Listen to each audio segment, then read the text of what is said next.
Today you join me in Staines. Now, to the uninitiated, Staines is simply the word you use to describe an unseemly mark on your shirt or your carpet. For the slightly initiated, it's the birthplace of Ali G. Respect. What many people don't know is that it is the site of one of the most important historical river crossings in all of England. Long before Staines Bridge became known as the most scenic traffic jam site in all of North Surrey, the Roman Empire, famous for its rather straight roads, occupied Britain following Emperor Claudius's conquest in 43 AD. These roads were crucial in taking supplies and soldiers across the empire. One such arterial road was the Devil's Highway. Now, this rather ghastly named road connected the provincial capital Londinium to an important crossroads at Caerlever Atrebata. Thanks to Church Island behind me, Staines was chosen to be the major crossing point on the Devil's Highway across the Thames. Having a two-stage bridge over a spot like Church Island would have allowed the Romans to more easily navigate over the many channels and smaller rivers that the Thames is thought to have had during the period of the Roman occupation.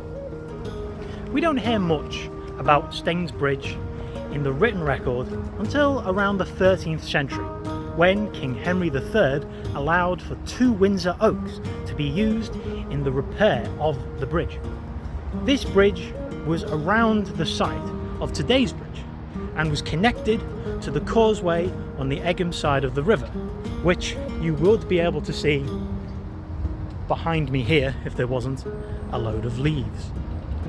The old wooden bridge of Staines was finally replaced in 1796 when an Act of Parliament was passed, and from that act came 5 different bridges, each constructed over the next 40 years, each replacing the last. The bridge behind me, made from a gleaming white granite, was finally opened as a toll bridge in 1832 for the grand cost of £40,000, around £5.5 million if you adjust for inflation.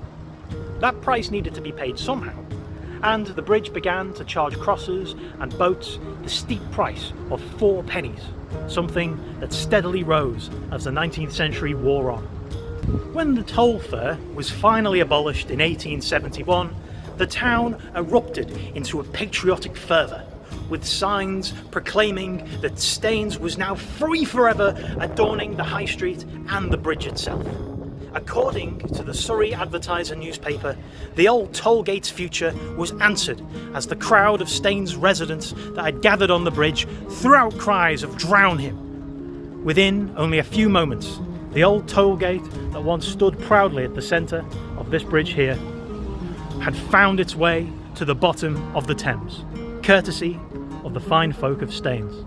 So if you ever find yourself stuck on top of the bridge, well, just remember that you are sitting on a central piece of British history, and that although your car may be stationary, history moves all around you.